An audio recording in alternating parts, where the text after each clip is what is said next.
Vamos a pasar a la lectura bíblica. Os animo a abrir vuestras Biblias en Hebreos 11. Hebreos 11, vamos a leer del versículo 1 hasta el versículo 7. Ahora bien, la fe es la certeza de lo que se espera, la convicción de lo que no se ve, porque por ella recibieron aprobación los antiguos. Por la fe entendemos que el universo fue preparado por la palabra de Dios, de modo que lo que se ve no fue hecho de cosas visibles. Por la fe Abel ofreció a Dios un mejor sacrificio que Caín, por lo cual alcanzó el testimonio de que era justo, dando Dios testimonio de sus ofrendas. Y por la fe, estando muerto, todavía habla. Por la fe Enoc fue trasladado al cielo para que no viera muerte, y no fue hallado porque Dios lo trasladó, porque antes de ser trasladado recibió testimonio de haber agradado a Dios. Y sin fe es imposible agradar a Dios, porque es necesario que el que se acerca a Dios crea que Él existe y que es remunerador de los que le buscan. Por la fe, Noé, siendo advertido por Dios acerca de cosas que aún no se veían, con temor preparó un arca para la salvación de su casa, por la cual condenó al mundo y llegó a ser heredero de la justicia que es según la fe. Señor, te rogamos que hoy, una vez más, tú intervengas, Señor, en nuestras vidas, que tú, por medio de tu palabra, nos sigas ayudando a crecer y a desarrollarnos y a parecernos cada vez más a nuestro Señor Jesús. Señor, te rogamos que tanto aquí abajo como arriba con los niños, tu palabra actúe eficazmente en nuestras vidas y que podamos ser, Señor, lo que tú quieres que seamos. Te lo pedimos en el nombre de Jesús. Amén. Bueno, ¿cuántos os habéis subido a un ascensor en el día de hoy? Algunos, muy pocos, ¿no? Os gustan las escaleras. ¿Diríais que los que os habéis subido al ascensor teníais mucha fe cuando subisteis al ascensor? Sí, ¿verdad? ¿Por qué? Porque te metes en esa caja y el cable falla, estás perdido, ¿verdad? Los que habéis cogido el coche en esta mañana, ¿diríais que al coger el coche habéis hecho un gran ejercicio de fe en vuestra vida? Bueno, podríamos decir que sí. Recientemente hemos escuchado la triste noticia que aquí en nuestro pueblo, al lado en Cañellas, el viernes por la noche, después del culto de oración, pues parece ser que un coche tuvo un choque frontal con una furgoneta y falleció el conductor del turismo, falleció la copiloto de la furgoneta y el conductor de la furgoneta pues está herido. No sabemos quiénes son, no sabemos si eran personas creyentes o no creyentes, pero estoy seguro que si esas personas supieran lo que les iba a pasar ese día, pues de ninguna manera habrían cogido el coche. Entonces, a la hora de coger el coche, probablemente tenían fe, tenían confianza en que no les iba a pasar nada, ¿verdad? Es posible que, o algunos de vosotros, o que hayamos escuchado en las redes, que se ridiculiza a la gente que tiene fe porque se cree que la fe es como un pensamiento mágico en cosas que realmente no tenemos ni idea si son o no son, y que tener fe pues es como este chupete emocional que algunos tienen para pues enfrentar el miedo a la muerte o para enfrentar las dificultades de la vida. Lo que probablemente no se dan cuenta las personas que se burlan, en este caso de los creyentes, es que todo el mundo vive según una fe. Todo el mundo vive con ciertas confianzas, seguridades que da por hecho, y que condicionan su vida. Hoy nos acercamos a la palabra de Dios y llegamos a un capítulo muy especial en toda la Biblia. Algunos lo llaman que este es el capítulo de los héroes de la fe. Yo prefiero llamarles testigos de la fe, ¿no? Porque lo de héroes, pues bueno, es debatible en algunos casos. Pero, sin duda, Hebreos capítulo 11 es un capítulo que nos hace reflexionar y que nos anima a tener una fe verdadera y a perseverar hacia adelante. Llevamos un parón de 2 meses con el libro de Hebreos y hoy retomamos esta carta que, si el Señor permite, yo tengo fe de que la acabaremos de ver durante este año, ¿de acuerdo? Hemos estado viendo hasta ahora los 10 primeros capítulos de esta carta y, para resumirlo mucho, diremos que el autor ha estado escribiendo con mucho detalle sobre la persona y la obra de Jesús, mostrándonos que Jesús es el cumplimiento, la plenitud de lo que las Escrituras del Antiguo Testamento anunciaban. Y si recordáis, el autor de la carta a los Hebreos está escribiendo a una comunidad de creyentes que vienen de trasfondo judío y que, tras pasar un tiempo seguramente prolongado de dificultades, pues están planteando regresar a, digamos, la fe judía, o a regresar a el antiguo pacto, a los sacrificios, al sumo sacerdote, al templo, a estas cosas que habían practicado en el pasado y que ahora no tenían, y de alguna manera pues sentían que quizás se habían equivocado, que esto de seguir a Jesús pues quizás al principio sonaba muy bonito, pero luego en la práctica es difícil. Entonces el autor de Hebreos les anima, les exhorta de todas las maneras posibles a que no se echen para atrás, que se den cuenta que Cristo es mejor que todo lo que el antiguo pacto contenía.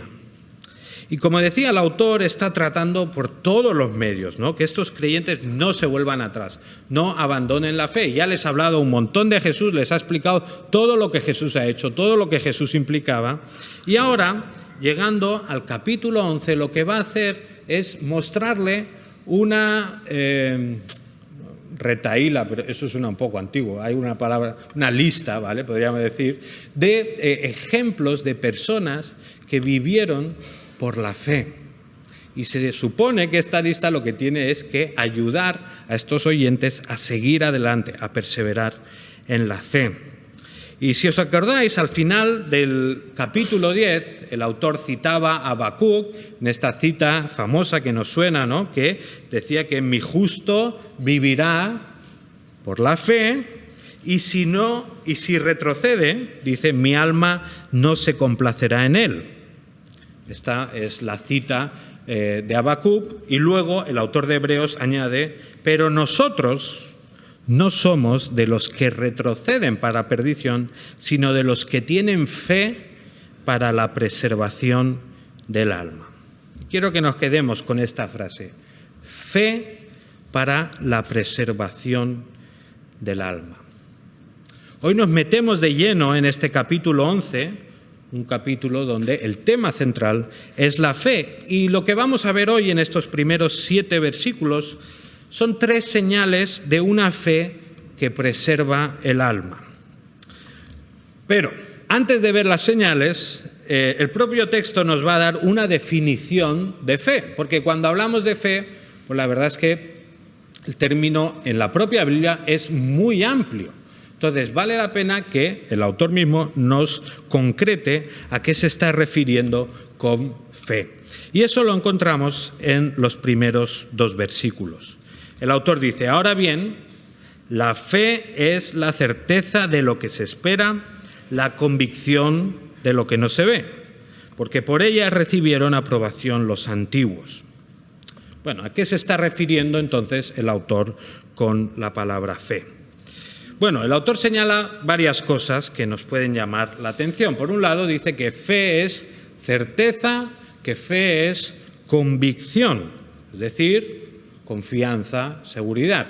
Escuchaba un debate entre ateos y creyentes, ¿vale?, Era muy violento. La verdad es que no recomiendo este tipo de debates donde lo que intentas es dejar mal al otro y tal. Mejor hagámoslo con mansedumbre. Pero bueno, estaban muy encendidos, ¿no? Entonces, los ateos acusaban a los creyentes, pues eso, de tener una fe ingenua, ¿no? Una fe que se lo cree todo. Y los creyentes le decían a los ateos, no, es que tú vives con fe, tú tienes fe. Y decía el ateo, no, yo no tengo fe, yo tengo confianza. Yo tengo confianza. Lo repetía una otra vez. Y al final del debate, el creyente se levanta y dice, bueno, tal persona dice que no tiene fe, que tiene confianza, y empieza a repetir confianza. Dice del latín confide, que significa con fe. ¿Qué le estaba mostrando? Pues que al final llámale fe, llámale confianza, pero estás hablando ¿de qué? De lo mismo, de una convicción, de una certeza, de una seguridad en algo. Y eso es lo que el autor de Hebreos nos está mostrando. Fe es certeza, fe es convicción. Ahora, ¿en qué? Porque ahí está lo importante. Decimos que todo el mundo tiene fe, pero si este autor nos está hablando de la importancia de la fe, será porque es importante tener fe en algo en concreto. Dice él que la fe es la certeza de lo que se espera, o sea, la certeza de lo que se espera, de algo que tiene que ver con el futuro, y por otro lado dice que la fe es la convicción de lo que no se ve, o sea que la fe tiene que ver también con cosas que quizá no percibimos de una forma tangible o que no podemos percibir a través de los sentidos. Os decía hace algunas semanas, que uno de los motivos por los cuales estos creyentes de trasfondo hebreo estaban dudando es porque pues venían de siglos y siglos y siglos de estar en una religión, en un sistema donde todo era tangible. O sea, ellos pues cogían su sacrificio, lo traían a un templo, a unas paredes, a unas salas que ellos veían al sumo sacerdote, veían el fuego, se podía oler el olor, luego pues además disfrutaban de los sacrificios, se pegaban unas buenas comilonas. Era todo muy tangible, se tocaba, se veía, se olía. Pero de repente empiezan a seguir el camino de Jesús y todos esos elementos tangibles a los que estaban acostumbrados desaparecen. Y esa cercanía con Dios, esa comunión con Dios que podrían expresar en estos elementos tangibles, de repente se transforma en otra cosa que no ven, que no pueden percibir, que no pueden tocar. Entonces empiezan, pues claro, a dudar. Esto es algo nuevo. Es como si te dicen pues, que camines por un puente que no puedes ver. Tiene su peligro, ¿no? Pues claro, estos hebreos estaban con esas dudas, ¿no? De, pues quizá tenemos que volver atrás a lo que nos hacía sentir bien, lo que nos daba seguridad, etcétera, etcétera. Insistimos, el autor dice, no. Vamos a ver qué es la fe, qué implica la fe. Y en parte, como hemos dicho, es convicción también de lo que no se ve. Ahora, les está hablando claramente de la fe. Y en sí el autor está metiendo pues, el dedo en la llaga y está señalando dónde quizá está el problema de estos hebreos. Quizá están dudando sobre su futuro, quizá están dudando de que Dios, en medio de todas esas pruebas, realmente les pueda sostener, les pueda cuidar. Quizá están dudando, como decíamos, de este nuevo camino abierto por Jesús, que sí, claro, nos dicen que nos acerca a Dios, que nos da realmente la salvación completamente, pero ahora mismo, en medio de mis dificultades y de mis pruebas, yo no siento esa plena seguridad y certeza de que ese camino que yo no veo realmente está allí. Lo que necesitan estos hebreos, estos creyentes, es perseverar en la fe, perseverar en la certeza de lo que esperan, es decir, confiando que recibirán todo lo que Dios ha prometido en su palabra y a la vez perseverar en la convicción de lo que no se ve, confiando en lo que Jesús hizo en la cruz, confiando en que lo que Él hizo es suficiente y que ellos no tienen que añadir nada más, no tienen que coger lo de Jesús y sumarle algo de su parte. La fe es la certeza de lo que se espera, la convicción de lo que no se ve. Pero es que además de todo esto, además de meter el dedo en la llaga, el autor también les está mostrando que esto de la fe no es tan nuevo como quizás se piensa, que esto de la fe es súper antiguo, es casi tan antiguo como la historia de la humanidad. En el versículo 2 decía que por la fe los antiguos, no los viejos, los antiguos de Génesis recibieron aprobación de parte de Dios. Es decir, ya las primeras personas, en este caso pues vamos a ver a Abel, a Noé, vamos a ver a Enoc. Esto todo es antes de Génesis 6, antes de Abraham incluso. Esto ya recibieron aprobación de parte de Dios por la fe. Tanto ellos que se suponía que querían volver a lo de antes, a lo antiguo, a lo tal, el autor les está mostrando, oye, que lo antiguo realmente es la fe. Lo que leíamos en Habacuc, mi justo vivirá por la fe. El versículo 3 no lo voy a desarrollar porque prefiero centrarme en los 3 ejemplos de fe que nos pone a continuación el autor. Simplemente diremos, es el versículo que nos habla de que por la fe entendemos que el universo fue preparado por la palabra de Dios, de modo que lo que se ve no fue hecho de cosas visibles. ¿Qué quiere decir? Básicamente que la fe nos ayuda a entender mejor el mundo en el que vivimos y en este caso por la fe entendemos que el mundo fue creado por Dios, que las cosas que se ven, materiales, provienen de la palabra de Dios, de lo que no se ve. Históricamente, o la historia de la filosofía, la historia de la ciencia antigua y todo eso, pues muchos creían que el mundo era eterno y que, pues si tú te ponías, esto proviene de esto, de esto, de esto, de esto, al final tenías una regresión infinita que nunca acababa, siempre había otra causa. La Biblia, los creyentes, saben por la palabra de Dios que no, que el mundo tiene un principio y que todo lo que existe, todo lo que se ve, proviene de lo que no se ve, de la palabra de Dios, del Dios invisible. Eso es lo que diré respecto al versículo 3. Si queréis investigar, profundizar un poco más, os animo a que pues, cojáis un comentario bíblico, o varios, podáis leer en profundidad, porque realmente es muy interesante todo. Pero entonces, ahora sí, vamos a centrarnos en los siguientes versículos donde vamos a encontrar estas 3 señales que apuntan hacia una verdadera fe, hacia una fe que preserva el alma. Y sin duda el autor escribe este capítulo, para animar a sus lectores a tener fe, a perseverar, aunque surjan dificultades, que no se rindan, sino que sigan caminando hacia adelante.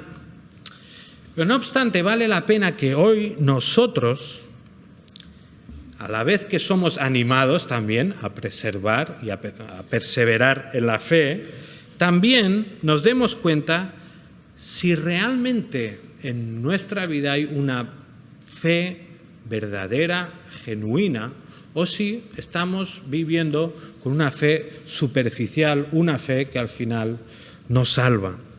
Te animo a que ahora podamos ver estas 3 señales de una fe verdadera y que en tu corazón, en tu mente, estés reflexionando si realmente ese tipo de fe está en tu vida.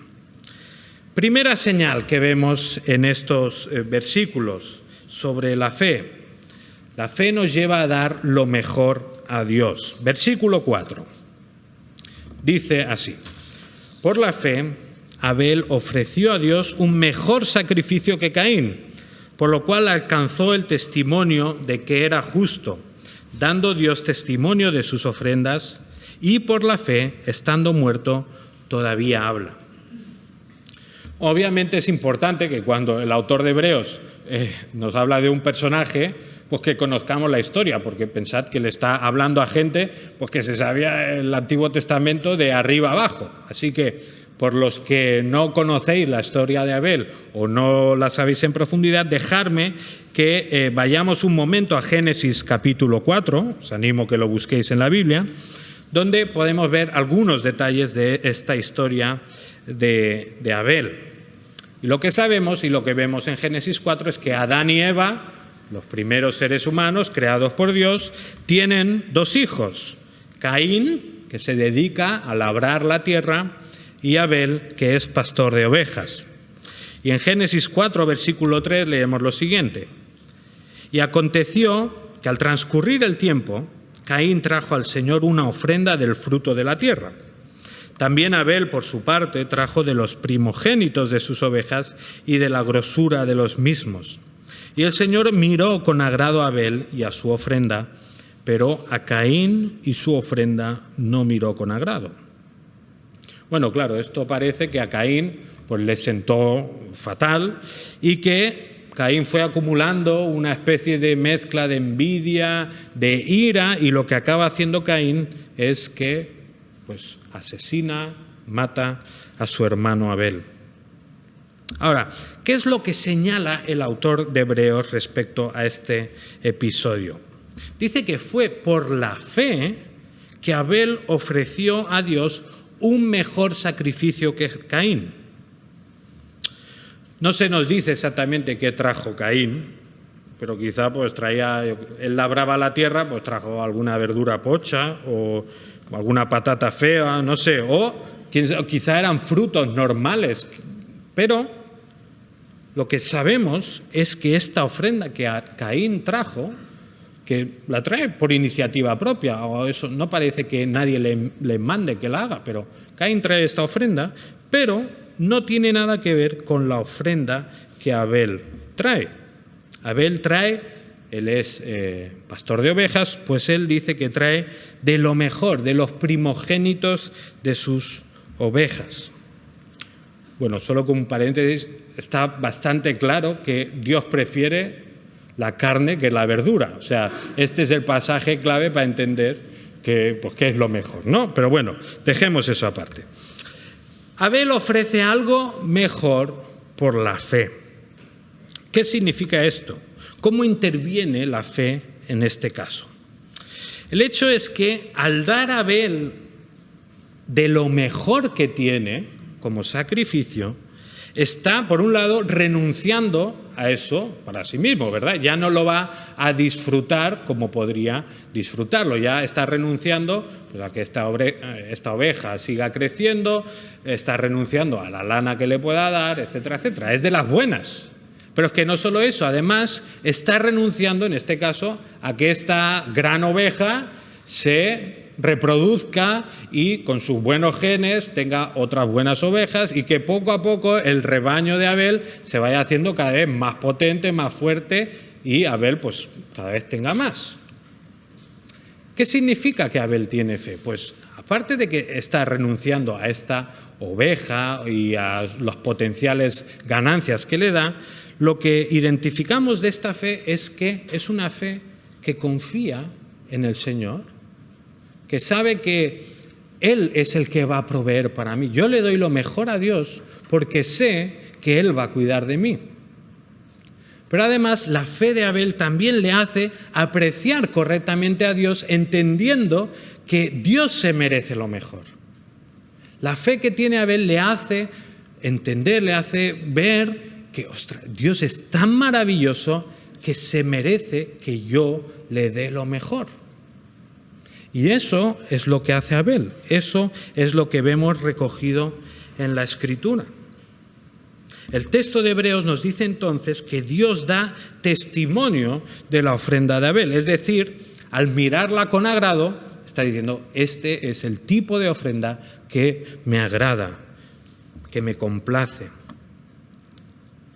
Ahora, ¿creéis que Dios está contento porque dice, por fin me traen una buena oveja? Hoy voy a disfrutarlo. Está claro que no. El Salmo 50, por ejemplo, nos habla de que Dios no necesita nuestras ofrendas. Dios no necesita que el ser humano le esté dando esto o lo otro porque pobre Dios va a pasar hambre o está cansado. No, dice Dios dice, si la tierra es mía, Dice, si yo quiero algo, ¿no lo voy a coger? Pues claro que sí. Entonces, lo importante de darle lo mejor a Dios no es que, así Dios estará bien, ya suplimos sus necesidades. No.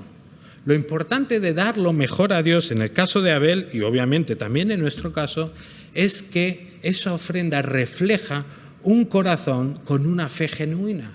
Una fe que realmente aprecia a Dios por quien es y que confía en la provisión y en el cuidado de Dios. El texto también señala, ¿no?, que por la fe, pues digamos que la ofrenda de Abel pues trascendió a la historia, digamos, que incluso la ofrenda de Abel trasciende a su propia vida, porque, como vemos, él es asesinado por su hermano.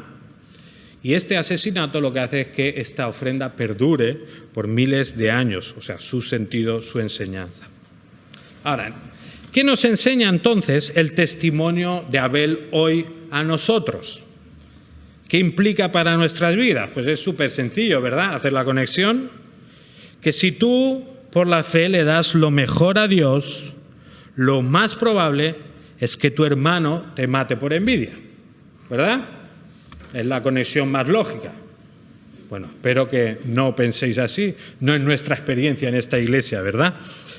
No es imposible, tampoco te lo digo, pero bueno, es bastante improbable. Lo que nos demuestra, o lo que nos muestra la ofrenda de Abel es que una señal de una fe verdadera es que le ofrecemos lo mejor a nuestro Dios porque le apreciamos mejor, porque le valoramos más apropiadamente y porque confiamos en su provisión. No quiero hoy hablar del tema del dinero, las ofrendas y eso, porque de aquí unas semanas va a venir un predicador que nos va a hablar de la generosidad. Entonces, no quiero que penséis que estamos aquí hablando de este tema cada 2 por 3. Pero sí me gustaría señalar que obviamente este principio de darle lo mejor de nuestra vida a Dios, pues es una señal muy evidente de nuestro estado espiritual. Y por supuesto, si lo que ofrendamos materialmente a Dios tiene importancia, o sea, de ninguna manera lo dudéis. El reino de Dios avanza en todo el mundo a través de esta provisión que Dios hace a través de su pueblo. Y la Biblia nos llama a ofrendar en este sentido, a ofrendar con alegría, no por obligación, sino pues siendo dadores alegres. Así que, solo por decirlo, si tienes falta de deseo o de compromiso en este área, puede ser que sea una señal de una falta de fe genuina. Pero, bueno, me gustaría que podamos considerar esto como un principio más amplio que no el solo hablar de ofrendas. Y lo cierto es que la fe genuina nos lleva a dar lo mejor a Dios en todos los ámbitos de nuestra vida. En todos. En nuestra relación personal con Él, por ejemplo. ¿Qué tiempo le dedico diariamente a mi Señor, a mi Dios? Sea leyendo, sea meditando, sea orando, sea cantando, sea sirviéndole. No es lo mismo sentarme, pues eso, media hora con tranquilidad a leer la Biblia, teniendo la mente fresca, pues que leer rápidamente, leo 2 versículos antes de irme a dormir, después de haber estado viendo la tele 2 horas. ¿Veis la diferencia, verdad? El tiempo y la atención que le ofrezco a mi relación con Dios puede, y sin duda refleja, la fe que tengo. Otro ejemplo, ¿qué lugar tiene la voluntad de Dios, por ejemplo, en la planificación de mi vida? Es decir, cuando decido si me voy a vivir aquí, me voy a vivir allí, cuando decido qué carrera, qué módulo voy a estudiar, con qué persona me voy a casar. La voluntad de Dios revelada en su palabra condiciona mis decisiones. ¿Voy a hacer una cosa u otra teniendo en cuenta qué es lo mejor para Dios? ¿O voy a hacer lo que quiero y cuando lo haga, pues si le gusta a Dios, perfecto. Y si no, pues ya le pediré perdón, no pasa nada, ¿no? ¿Le estoy ofreciendo lo mejor a Dios de mi vida? Bueno, el testimonio de Abel nos muestra que una señal de fe verdadera es que nos lleva a dar lo mejor de nosotros a Dios. Esta es la primera señal. Vamos con la segunda señal de una fe que preserva el alma. La segunda señal, podríamos decir, es que disfrutamos de la comunión con Dios. Versículo 5. Dejadme que beba un poco. Versículo 5.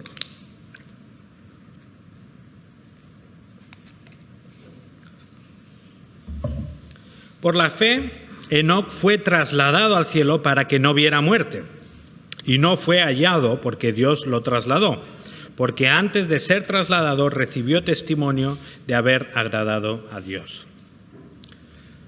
Bueno, probablemente la historia de Abel la conocíamos bastante. ¿Cuántos conocéis la historia de Enoc?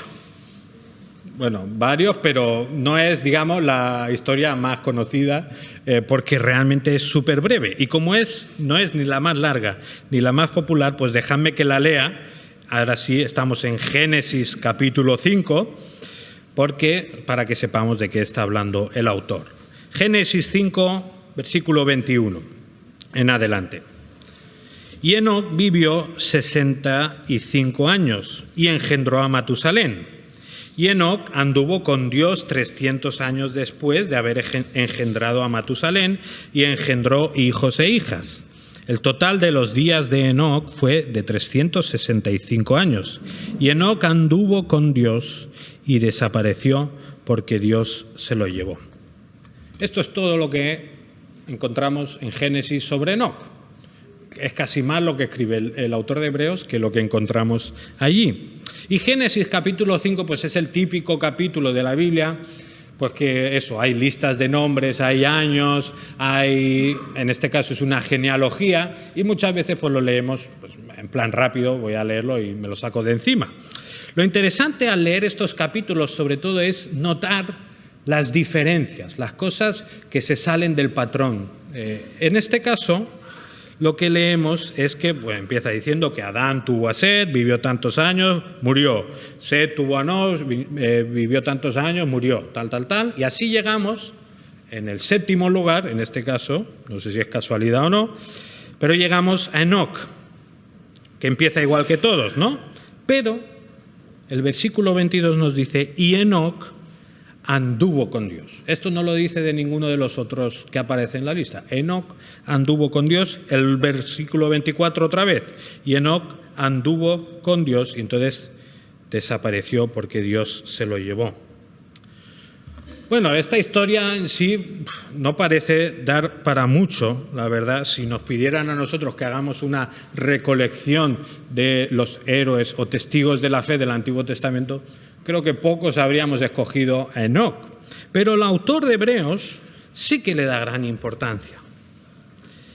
Y señala sobre todo el hecho, por un lado, que fue trasladado al cielo por Dios y que anduvo o que agradó a Dios. Como decía, es la única persona, Enoc, de la que se menciona esto. Luego, más adelante, Noé se nos dice que él también anduvo con Dios. Pero en esta lista solo sale Enoc. ¿Qué significa este andar con Dios? Significa que Dios, pues eso, estaba al lado de Enoc, iba caminando. Bueno, entendemos que no. Probablemente lo que el autor de Génesis está indicando es que Enoc disfrutó de una relación con Dios más especial, o sea, que sus antecesores y que sus predecesores. ¿Por qué? Pues realmente no lo podríamos saber si no fuera por el autor de Hebreos. Si no fuera porque el autor de Hebreos, divinamente inspirado por el Espíritu Santo, nos da estos detalles que nos ayudan a entender qué es lo que estaba pasando con Enoc. Dice Hebreos que fue por la fe, o sea que Enoc tenía fe, fue trasladado al cielo. Es decir, Enoc se fue directamente a la presencia de Dios sin tener que pasar por la experiencia de la muerte física. ¿A quién no le gustaría eso? Bueno, pues tener mucha comunión con Dios, ¿vale? Y a ver qué pasa.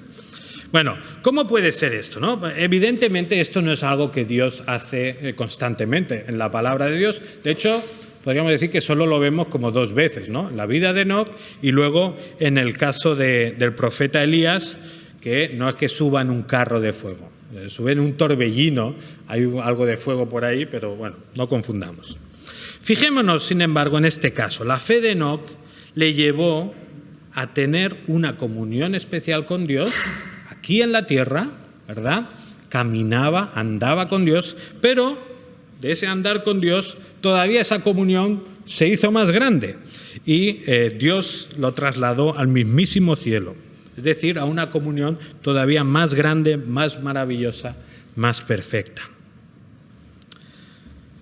Hermano, déjame preguntarte, ¿te está llevando tu fe a tener mayor comunión con Dios? Por supuesto, la enseñanza de la vida de Enoc no es que si tienes mucha fe, entonces el Señor te llevará al cielo y no tendrás que pasar por la muerte física. Pero lo que sí podemos aplicar a nuestra vida es que una fe verdadera cataliza la comunión con Dios. ¿Es Jesús tu amigo? Sé que muchas veces cuando hablamos de Dios, de Jesús, claro, lo vemos como el Señor de toda la creación, el dueño de todo, el majestuoso, el omnipotente, el todopoderoso, y sin duda todas esas cosas son verdad. Pero a la vez la Escritura nos muestra a un Dios muy cercano. En los salmos, los salmistas constantemente están abriendo su corazón al Señor. Señor, no entiendo esto. ¿Cómo puedes permitir esto? ¿Qué dolor tengo? Etcétera, etcétera. Y en el Nuevo Testamento vemos que Jesús, cuando habla con sus discípulos, también está hablando de una cercanía especial. En Juan 15, versículo 15, leemos que Jesús dice: ya no os llamo siervos, porque el siervo no sabe lo que hace su Señor, pero os he llamado amigos, porque os he dado a conocer todo lo que he oído de mi Padre. ¿Estás tú desarrollando una amistad con Dios? ¿Te das cuenta del tremendo privilegio que está al alcance de tu mano, de tu corazón, de tu mente? ¿Compartes con Dios, con Jesús, tus ilusiones, tus deseos, tus problemas, tus frustraciones? ¿Tienes una relación de amistad con el Dios eterno? Bueno, no lo desaproveches, no seas... no voy a insultar a nadie, también hablo conmigo, por supuesto, no seamos tontos. Tenemos a nuestra disposición, atento a nuestras oraciones, al Dios Todopoderoso. Antes hemos hablado de la importancia de la lectura de la palabra. Estamos llamados a escuchar a Dios. Estamos llamados a coger este libro y empaparnos de él, porque de esta manera estamos teniendo comunión con él, le estamos escuchando, le estamos entendiendo, le estamos conociendo más. Pero a la vez estamos llamados a orar con él, a expresarle lo que hay en nuestro corazón, nuestras alegrías, por supuesto, lo que nos gusta, pero también lo que nos preocupa, lo que nos duele. Podemos hacerlo en cualquier momento. No hace falta hacer ningún ritual previo. Te puedes acercar a Dios en oración en cualquier momento. ¡Qué privilegio que tenemos!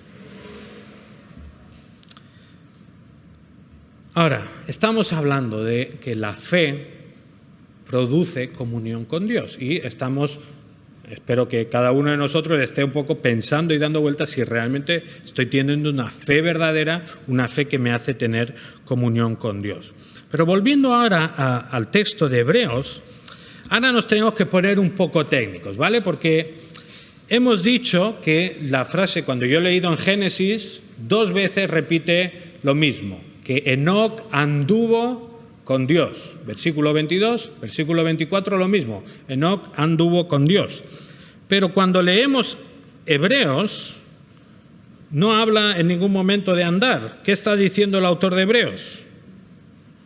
Dice la segunda parte del versículo 5 que antes de haber sido trasladado, recibió testimonio de haber agradado a Dios. Podríamos decir, andar con Dios es agradar a Dios. Podemos hacer esta comparación. Bueno, no quiero que penséis que el autor de Hebreos está inventando las cosas. Nos ponemos técnicos en el sentido de que el autor de Hebreos lo que probablemente está haciendo es citar la Biblia, pero la traducción griega del hebreo.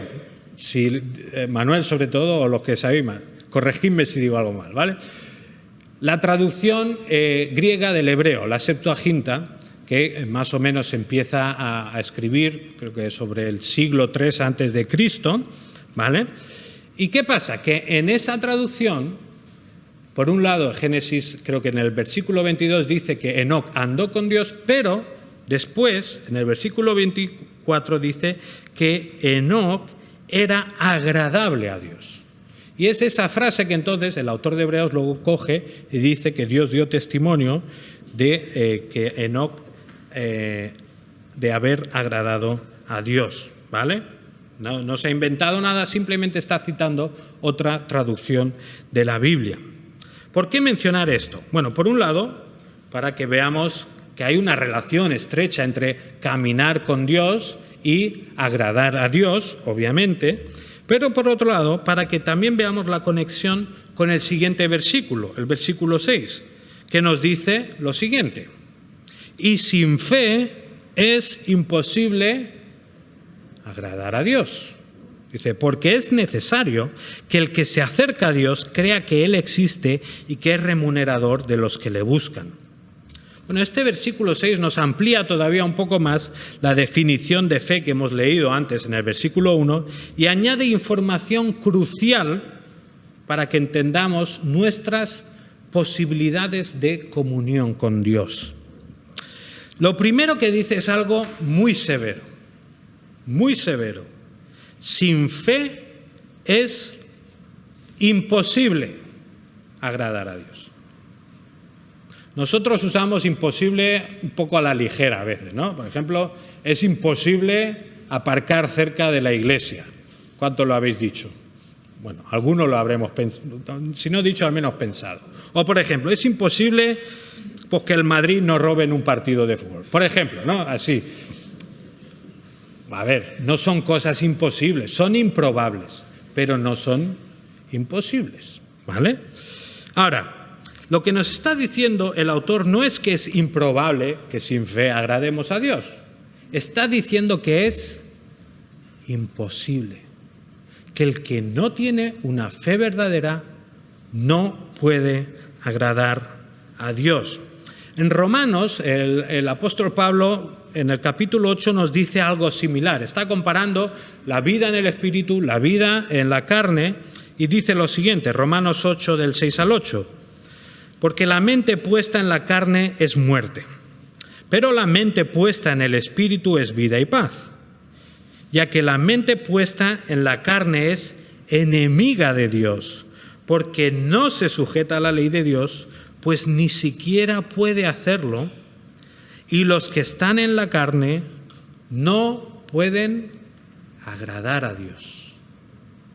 Si juntamos pues, estas ideas, podemos entender que esta falta de fe puede tener que ver con este andar en la carne, sin duda. Y el tener fe tiene que ver con el andar en el espíritu. Dice, el que anda en la carne o el que no tiene fe es imposible, no puede agradar a Dios.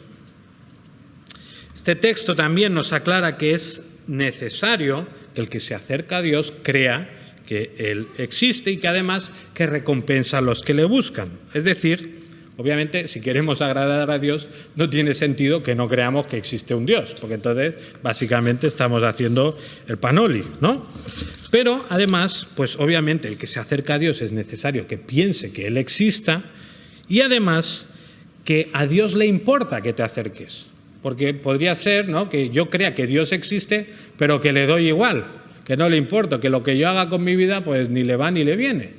Y dice aquí no, que Dios remunera a los que le buscan. Dios recompensa a aquellos que se quieren acercar a Él. Esto tiene que ver también con la fe. ¿Quieres saber tú, entonces, si tú tienes una fe verdadera?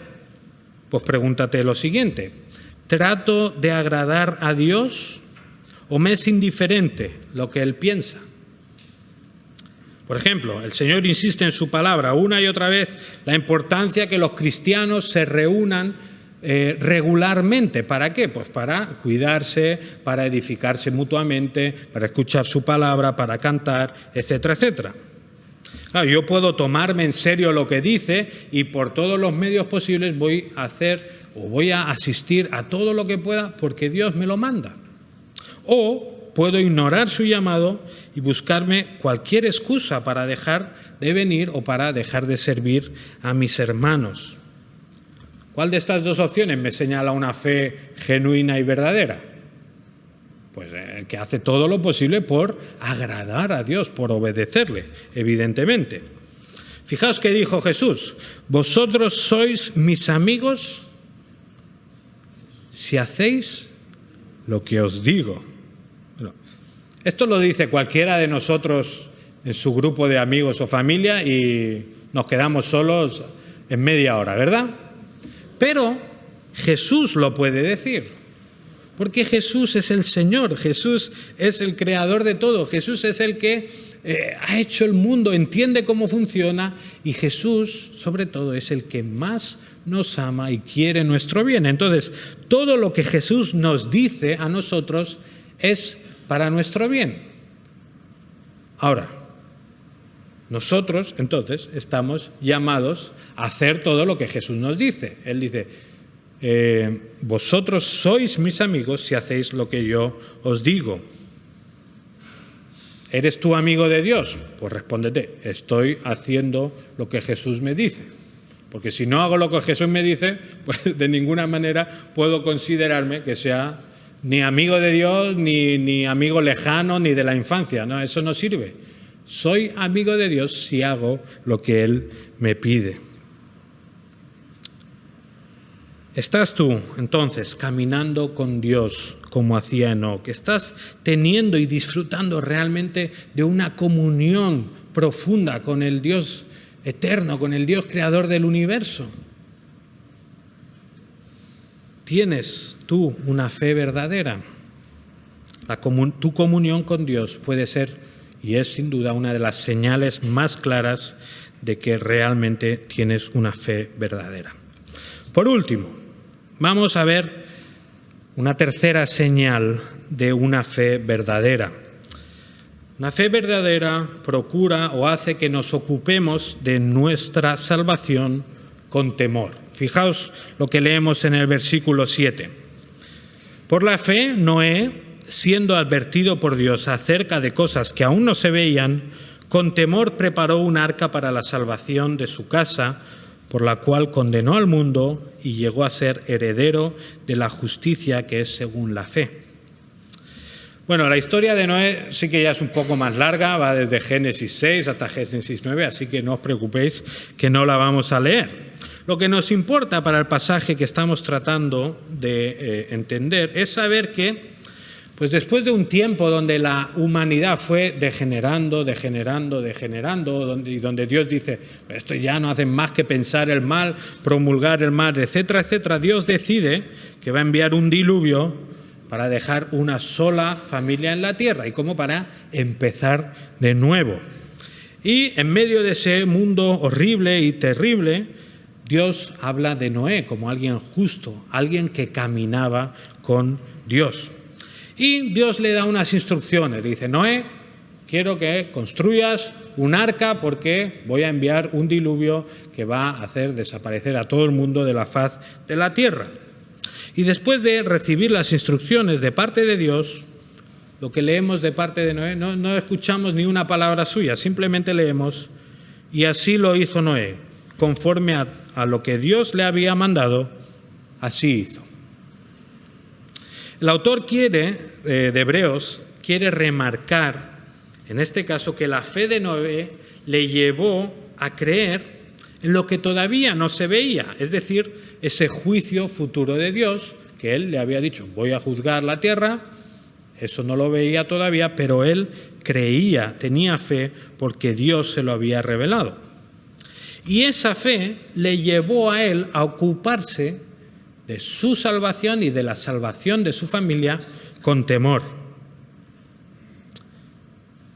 Claro, cada vez que hablamos de temor, pues siempre tenemos que especificar exactamente a qué nos referimos, porque cuando hablamos de temor y miedo, pues normalmente nos viene a la mente, pues eso, el horror, la fobia, esas cosas, ¿no?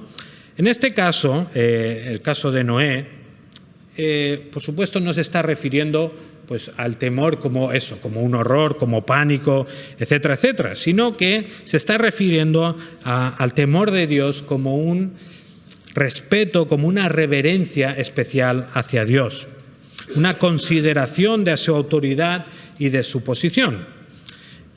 Eso es entonces lo que produjo la fe de Noé en este caso.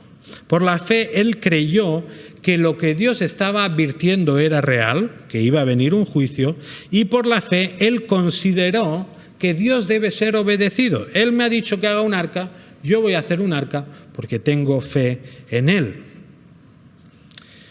Y hermanos, de la misma manera que Noé, una de las señales más evidentes de una fe verdadera es que nos ocupamos de nuestra salvación con temor y temblor. Si recordáis el mensaje de la semana pasada, nos llevó a ver Filipenses 2, 12 y 13, donde leemos que el apóstol Pablo nos dice, o les dice a los filipenses, ocupaos en vuestra salvación con temor y temblor, porque Dios es quien obra en vosotros tanto el querer como el hacer para su beneplácito. Y es muy importante que tengamos en cuenta esta dimensión de nuestra vida espiritual. Sobre todo, los que llevamos tiempo en la fe. La gente que se convierte ya de adulta ha sufrido como una transformación más grande o más radical y ese primer amor, podríamos decir, dura más años, ¿vale? O están más encendidos, tienen más fervor por seguir al Señor.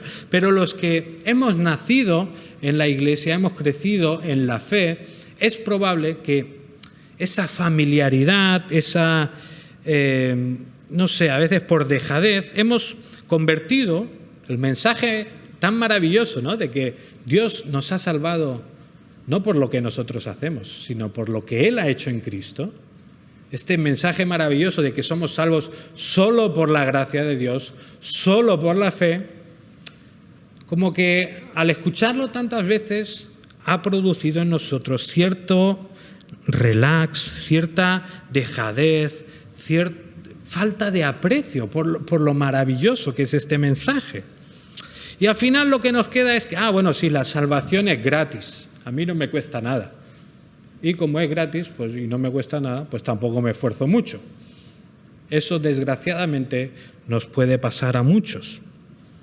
Sin embargo, este no es un pensamiento para nada bíblico. Toda la palabra de Dios nos llama siempre a vivir para Dios con fervor, con diligencia, con pasión.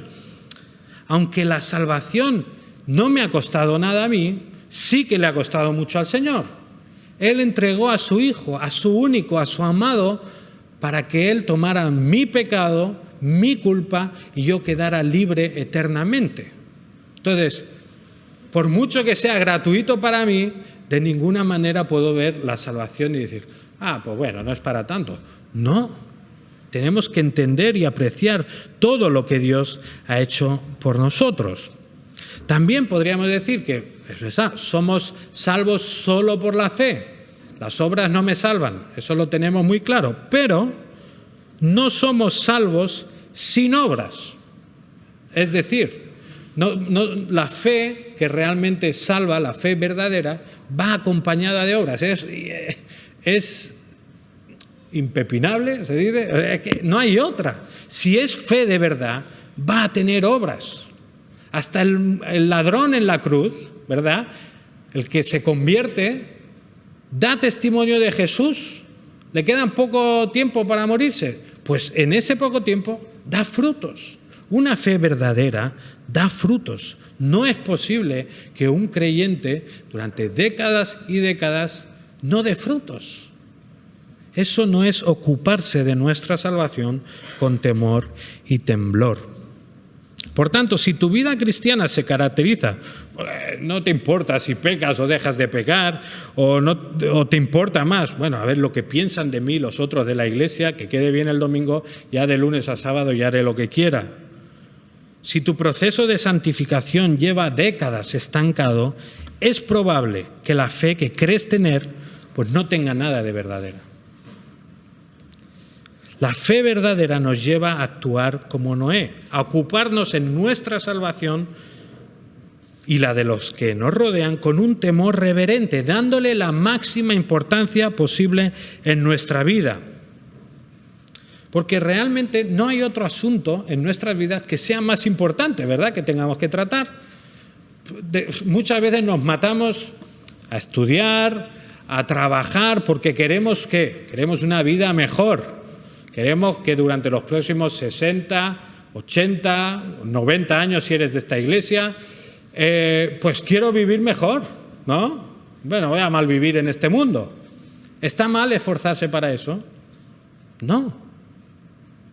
Ahora, ¿por qué nos vamos a matar en eso, que nos va a durar eso, como mucho 80, 90 años, y en cambio, lo que tiene que ver con la vida eterna, lo que tiene que ver con lo que voy a experimentar para siempre, sin acabar, eso lo trato como, bueno, un poco a la ligera, ¿no? Ya llegará, cuando llegue. No, es ahora que tenemos que lidiar con estas cuestiones. La Biblia, el Señor nos lleva a ocuparnos de nuestra salvación con temor y temblor. Eso es lo que hizo Noé por la fe. Una fe verdadera nos lleva a ocuparnos de esta manera, a tratar nuestra salvación como lo más importante de nuestra vida. Entonces te animo a que tú consideres si, le estoy dando realmente la importancia que tiene la salvación en mi vida. O sea, ¿realmente estoy tratándolo apropiadamente o estoy muy relajado, la verdad? O no me preocupa si doy fruto, o no me importa si doy testimonio o dejo de dar testimonio. ¿Realmente estoy viviendo mi salvación y ocupando de ella con temor y temblor? No entendió lo que estaba en juego, la salvación suya, la de su familia. Y fijaos, Noé no sabía prácticamente nada de Dios y de sus planes para la historia. Él sabía lo poco, lo que había revelado Dios hasta ese momento, ¿no? Pero en nuestro caso, que tenemos toda la panorámica histórica, que sabemos todo lo que Dios ha invertido en rescatarnos y en salvarnos, ¿cómo no vamos a, con mayor temor y temblor, dedicarnos a nuestra salvación? Si un hombre perdido ahí en el Medio Oriente construyó un arca durante 100 y pico de años porque Dios le había dicho que iba a enviar un diluvio, pues se dedicó con ese temor por la salvación suya y de su familia, ¿cómo nosotros, sabiendo que ese arca realmente estaba apuntando hacia la obra de Cristo, hacia la salvación que Él iba a conseguir por nosotros, algo mucho más tremendo, mucho más terrible también, que Jesús, el Hijo de Dios, tuviera que sufrir la ira que nosotros merecíamos? Que sepamos esto y que digamos, bueno, sí, no es para tanto, me voy a dedicar a otras cosas. ¿No veis que ahí hay una desconexión entre lo que sabemos y lo que vivimos? No tiene sentido. Entonces, por mucho que te creas creyente o evangélico o bautista, pon la etiqueta que quieras, comprueba si tu fe realmente está dando frutos. Porque si no da frutos, tiembla. Tiembla porque tendrás que enfrentar el juicio de Dios. La señal de una fe verdadera es que tratamos las cuestiones de nuestra salvación con el mayor respeto y temor posibles. ¿Tienes tú, entonces, esta clase de fe? Te animo a que esta mañana reflexiones una vez más si estás viviendo con esta clase de fe. Comprueba y contrasta si le estás dando lo mejor a Dios, si estás disfrutando de tener comunión con Él y si te estás ocupando de tu salvación con temor y temblor. Y persevera en la fe, aunque no observes los resultados a corto plazo. Abel tenía fe y a Abel lo mataron enseguida por actuar con fe. Miles de cristianos hoy en día, año tras año, son torturados, perseguidos, incluso asesinados por seguir con fe a Jesús. No te eches atrás, no des media vuelta porque aparezcan dificultades. Persevera en la fe, aunque por un tiempo duela.